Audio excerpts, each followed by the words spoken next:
হব। আল্লাহ নবীর হাদিসকে অস্বীকার করা এটা নবীজিকে অবমাননার নামান্তর।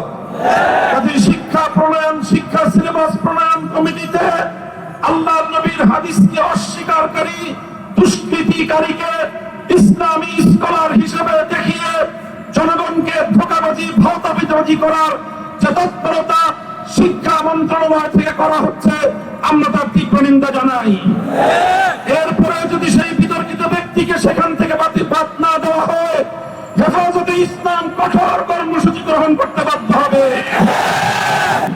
মালউনিন আইনামা সুকিফু উখিযু ওয়া কুতিলু তাকতীলা। সাদাকাল্লাহুল আযীম।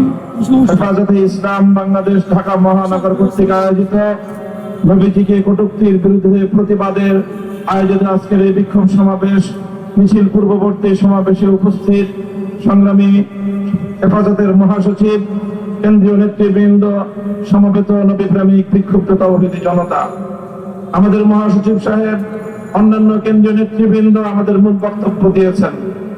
স্পষ্ট ভাষায় কয়েকটি কথা আমরা জানিয়ে দিচ্ছি।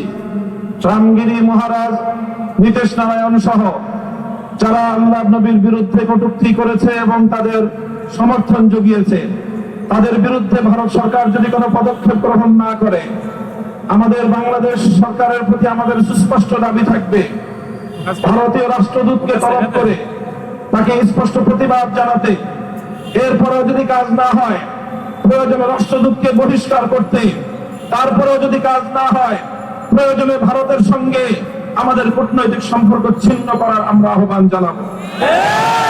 আমাদের দ্বিতীয় স্পষ্ট বক্তব্য হলো, আমাদের দেশে মাঝে মাঝে আল্লাহ নবীর বিরুদ্ধে কটূক্তিকারী কিছু মুরতাদের আবির্ভাব ঘটে।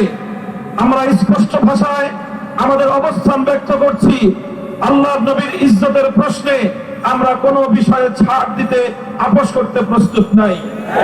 আমাদের অব্যাহত দাবি, আল্লামা আহমদ শফির দাবি, আল্লামা জুনায়েদ বাবু নগরীর দাবি, আল্লামা মুহিবুল্লাহ বাবু নগরীর দাবি হলো নবীজির বিরুদ্ধে কটূক্তিকারীদের জন্য সর্বোচ্চ শাস্তির আইন, মৃত্যুদণ্ডের বিধান চাই। স্পষ্ট ভাষায় আমাদের মহাসচিব সাহেব যে কথা বলেছেন আমি আবারও স্মরণ করিয়ে দিতে চাই। বর্তমান সরকারকে আমরা সহযোগিতা করছি, আগামী দিনেও সহযোগিতা করতে প্রস্তুত, কিন্তু ইসলামের বিরুদ্ধে, আল্লাহ নবীর ইজ্জতের বিরুদ্ধে যদি সরকার বুঝে বা না বুঝে কোনো পদক্ষেপ নেয়, আমরা সতর্ক করব। সতর্কের পর যদি তারা সতর্ক না হয়, আমরা আমাদের কঠোর পদক্ষেপ নিতে বাধ্য হব। আল্লাহ নবীর হাদিসকে অস্বীকার করা এটা নবীজিকে অবমাননার নামান্তর।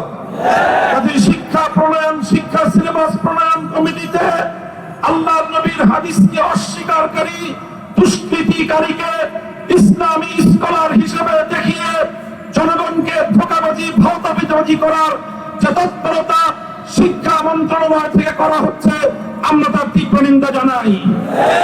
এরপরে যদি সেই বিতর্কিত ব্যক্তিকে সেখান থেকে বাদ না দেওয়া হয়, হেফাজতে